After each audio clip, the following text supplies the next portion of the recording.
ഷനുവിയാർ, ഇവിടെ ഒരു മുന്നണിക്കുള്ളിലെ ചില തലോടലും തല്ലും അതുമായി ബന്ധപ്പെട്ട പ്രശ്നങ്ങളുമൊക്കെ നിങ്ങൾ പല വിധത്തിലും ആയുധമാക്കുകയാണ്.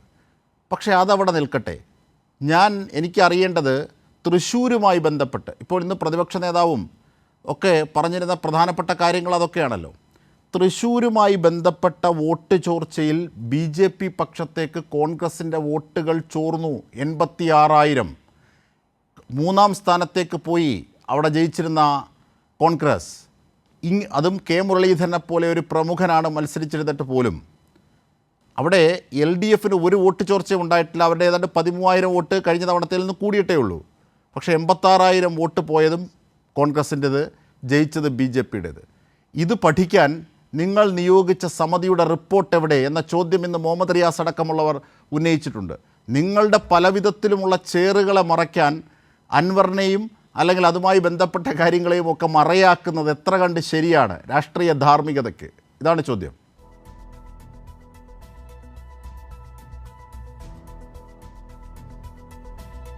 ഞാൻ തുടക്കത്തിൽ താങ്കൾ പറഞ്ഞ കഥ വളരെ കൗതുകത്തോടു കൂടി ആസ്വദിക്കുകയായിരുന്നു.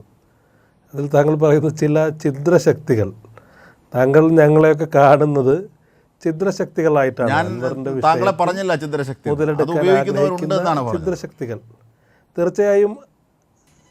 അപ്പോൾ നിങ്ങൾ അതിൽ പെടാൻ ആഗ്രഹിക്കുന്നു? അല്ല, അതിൻ്റെ വ്യംഗ്യാർത്ഥം മനസ്സിലായല്ലോ. അങ്ങനെ തോന്നാൻ കാര്യം? അത് പറയാനുള്ള താങ്കൾക്കത്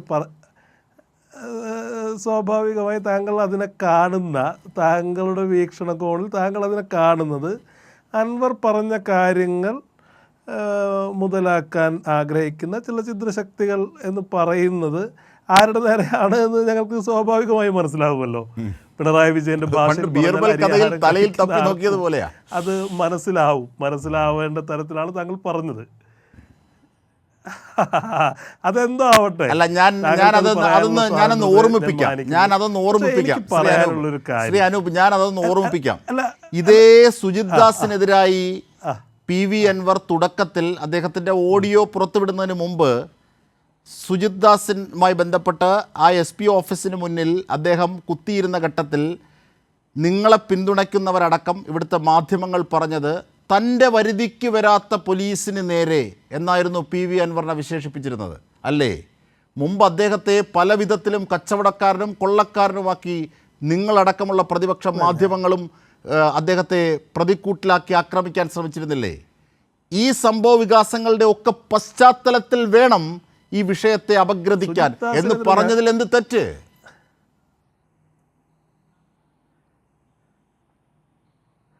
അല്ല, ഞാനതിൽ തെറ്റൊന്നും പറഞ്ഞില്ലല്ലോ. താങ്കൾക്കത് പറയാനുള്ള എല്ലാ സ്വാതന്ത്ര്യമുണ്ട്.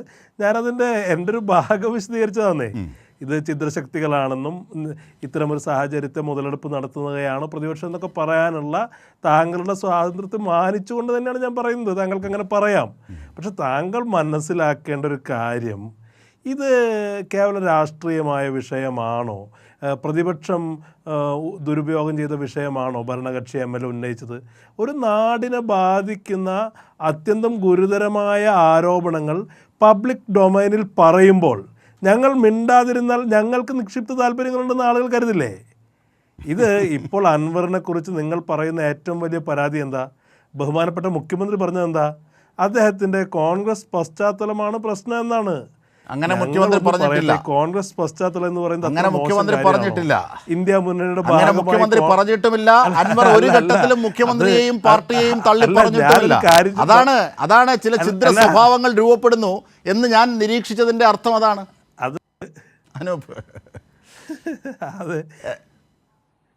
എവിടെയെങ്കിലും കോൺഗ്രസ് പശ്ചാത്തലം എന്നുള്ള കാര്യമാണോ മുഖ്യമന്ത്രി പറഞ്ഞത്?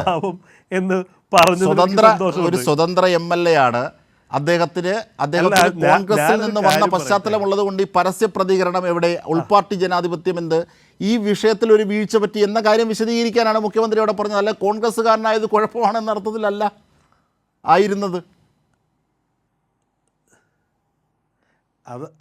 അദ്ദേഹം അത് പറഞ്ഞ സാഹചര്യം കേരളം മൊത്തം കേട്ടതാണ്. എനിക്ക് പറയാനുള്ളത്, ഈ കോൺഗ്രസ് പശ്ചാത്തലം എന്ന് പറയുന്നത് CPM പോലൊരു സംഘടനയെ സംബന്ധിച്ച് ഈ പ്രത്യേകിച്ച് ഇതുപോലൊരു കാലത്ത് അത്ര അസ്പൃശ്യമല്ല. ഇന്ത്യ മുന്നണിയുടെ ഭാഗമായ ചർച്ചകൾ പക്ഷേ അങ്ങനെയൊന്നും പറയില്ല. നമ്മൾ എഴുതാപ്പുറം ഞാൻ ചോദിച്ചത് ഞാൻ പറയാന്നേ നിങ്ങൾക്ക് അല്ല ഞാൻ വരാം പ്ലീസ്, എനിക്ക് മതിയായ സമയം വേണം. നിങ്ങൾ 3 പേരും ഏതാണ്ടൊരു നിലപാടുള്ള ആളുകളാണ്. ഹലോ, കേൾക്കുന്നില്ലല്ലോ? കേൾക്കാമല്ലോ. അപ്പോൾ എനിക്ക് എൻ്റെ ഭാഗം വിശദീകരിക്കാൻ വേണ്ടിയാണ് ഞാൻ ചർച്ചയിൽ പങ്കെടുക്കുന്നത്. എന്നെ കേൾക്കാമോ? കേൾക്കാം.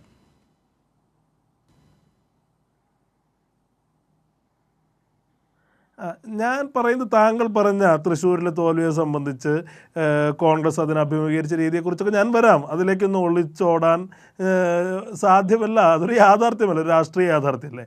അതിനപ്പുറത്ത് ഞാൻ പറഞ്ഞത് ഇത്രയാണ്, അൻവറിൻ്റെ കോൺഗ്രസ് പശ്ചാത്തലം എന്ന് പറയുന്നൊരു യാഥാർത്ഥ്യമാണ്. അത് പ്രശ്നമായി തോന്നുന്ന കേരളത്തിൻ്റെ മുഖ്യമന്ത്രിക്ക് ADGPയുടെ RSS പശ്ചാത്തലം ഇപ്പോഴും പ്രശ്നമായി തോന്നുന്നില്ല. അദ്ദേഹത്തിന് വേണമെങ്കിൽ പറയാം, ഒരു വാദത്തിന് വേണ്ടി അദ്ദേഹത്തിന് പറയാം, ഒരു വ്യക്തി ആരെ കാണണമെന്ന് തീരുമാനിക്കുന്നത് ഞങ്ങളുടെ പ്രയോറിറ്റി അല്ല, ഞങ്ങളല്ല തീരുമാനിക്കുന്നത്. ADGP എന്ന് പറയുന്നത് CPMൻ്റെ പാർട്ടി മെമ്പറല്ല എന്ന് അദ്ദേഹത്തിന് ഒരു വാദത്തിന് വേണ്ടി പറയാം. പക്ഷേ CPM ഭരിക്കുമ്പോൾ, LDF ഭരിക്കുമ്പോൾ, RSS നേതാക്കളെ നിരന്തരം കാണുന്ന ഒരാൾ ക്രമസമാധാന പാലനത്തിൻ്റെ ചുമതലയുള്ള ഫോഴ്സിൻ്റെ രണ്ടാമനായി തുടരുന്നതിൽ വ്യക്തിപരമായി താങ്കൾക്ക് ഔദ്യോഗിക കൃത്യനിർവഹണത്തെ ബാധിക്കുന്ന തരത്തിൽ, സ്വാധീനിക്കുന്ന തരത്തിൽ ഏതെങ്കിലും നേതാവിനെ കണ്ടിട്ടുണ്ട് എങ്കിൽ അതിനെതിരെ നടപടി ഉണ്ടാകും. പക്ഷേ അത് അന്വേഷിച്ച് ബോധ്യമായിട്ട് മാത്രമായിരിക്കും. ഇതാണ് മുഖ്യമന്ത്രി ഇന്നലെ പറഞ്ഞത്. തെറ്റായി വളച്ചൊടിക്കരുത്, തെറ്റാണത്, അങ്ങനെ പറയരുത്. അല്ല ADGP പോലും അദ്ദേഹം ഈ RSS നേതാക്കളെ കണ്ടിട്ടില്ലെന്ന് നിഷേധിക്കുന്നില്ല. പ്രതിപക്ഷ നേതാവ് RSS പരിപാടിയിൽ പോയിട്ട് തിരികൊളുത്തിയിട്ടുള്ള ADGPക്ക് എന്താണ് ബന്ധുത്വം? അല്ല, അത് പിണറായി വിജയൻ ആദ്യം മത്സരിക്കുമ്പോൾ RSSന്റെ പിന്തുണ കൂടിയല്ലേ മത്സരിച്ചത്? കുറെ കാര്യങ്ങളുണ്ട് ചരിത്രത്തിന്റെ പിന്നിലേക്ക്, കുറെ കാര്യങ്ങളുണ്ട്.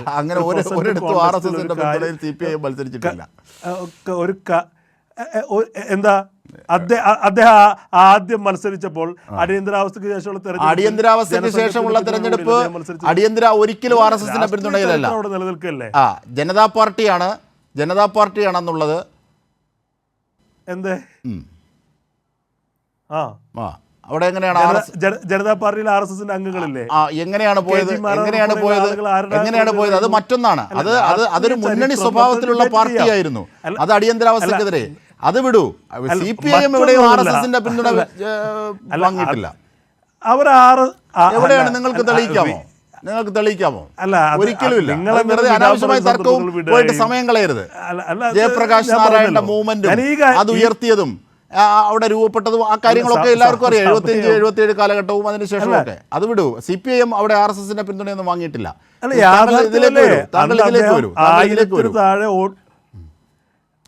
ആയിരത്തിന് താഴെ വോട്ടിന് ജയിക്കുമ്പോൾ ജനസംഘത്തിന്റെ ഭാഗമായ ആളുകൾ അതിലല്ലേ? അല്ല, നിങ്ങൾ VD സതീശനെ കുറിച്ച് പറയുമ്പോൾ എനിക്ക് പിണറായി വിജയനെ കുറിച്ച് പറയാൻ പാടില്ല എന്ന് പറയുന്നതിനകത്ത് ഔചിത്യമില്ലല്ലോ. ഞാൻ പറയുന്നത് ഫോട്ടോ ഉണ്ട്. ആധുനിക കാലത്ത് VD സതീശൻ എത്തി ഗോൾവർക്കറിന് മുമ്പിൽ തിരികൊളുത്തുന്ന ഫോട്ടോ ഉണ്ട്. അത് പ്രചരിച്ചിട്ടുണ്ട്. അതാണ് ഞാൻ പറഞ്ഞത്. ADGP കൃത്യനിർവഹണത്തെ ഭംഗിക്കുന്ന തരത്തിൽ RSS നേതാവിനെ കണ്ടിട്ടുണ്ടെങ്കിൽ അത് അന്വേഷിച്ച് തെളിഞ്ഞാൽ ബോധ്യമായ നടപടിയെടുക്കുമെന്ന് സർക്കാർ പറഞ്ഞല്ലോ, മുഖ്യമന്ത്രി പറഞ്ഞല്ലോ. പിന്നെന്തിനാണ് അതിനകത്ത്? ഞാൻ ചോദിക്കുന്നത്, തൃശ്ശൂരിലേക്ക് വരൂ. നിങ്ങളുടെ കമ്മിറ്റി റിപ്പോർട്ട്, ആഭ്യന്തര അന്വേഷണ കമ്മിറ്റി റിപ്പോർട്ട് എവിടെ? അല്ല, ഞാൻ വരാന്നേ, ഞാൻ വരാന്നേ, തൃശ്ശൂരിലേക്ക് തന്നെയാണ് വരുന്നത്. തൃശ്ശൂരിലേക്ക് വരാം. ഇതൊന്ന് പറഞ്ഞ് കൺക്ലൂഡ് ചെയ്തിട്ട് ഞാൻ അങ്ങോട്ട് വരാം. ഇവിടെ ഞാൻ പറഞ്ഞത്, അദ്ദേഹം ADGPയിൽ അത്ര അന്വേഷണം ആവശ്യമുള്ള വിഷയമാണോ എന്നാണ് ഞാൻ ചോദിച്ചത്. ADGPയെ സംബന്ധിച്ച് അദ്ദേഹം തന്നെ അഡ്മിറ്റ് ചെയ്തൊരു റിയാലിറ്റി, RSSന്റെ നോർത്ത് ഇന്ത്യക്കാരായ ഈ നേതാക്കന്മാർ എന്ന് പറയുന്നത് അദ്ദേഹത്തിൻ്റെ ബന്ധുക്കളല്ലല്ലോ, അദ്ദേഹത്തെ പഠിപ്പിച്ച ആളുകളല്ലല്ലോ, കോളേജിൽ പഠിപ്പിച്ച അധ്യാപകരല്ലല്ലോ. ഇദ്ദേഹവുമായി എന്താണ് അവർക്കുള്ള ബന്ധം? നമ്മൾ അടുത്ത ആളുകളാണെങ്കിൽ ചിലപ്പോൾ BJP-കാരായിരിക്കാം, സ്വാഭാവികമായി കണ്ടുമുട്ടാം. അത് കൃത്യമായൊരു അജണ്ടയുടെ ഭാഗമായി സംസ്ഥാനത്തിൻ്റെ ക്രമസമാധാന ചുമതലയുള്ള ആൾ കണ്ടു എന്ന് അദ്ദേഹം തന്നെ അഡ്മിറ്റ് ചെയ്ത കാര്യമാണ്. താങ്കൾക്കത് ഗൗരവമുള്ള കാര്യമായി തോന്നുന്നെങ്കിൽ അത് താങ്കളുടെ ഇഷ്ടത്തിന് ഞാൻ വിടുന്നു. ഇനി ഞാൻ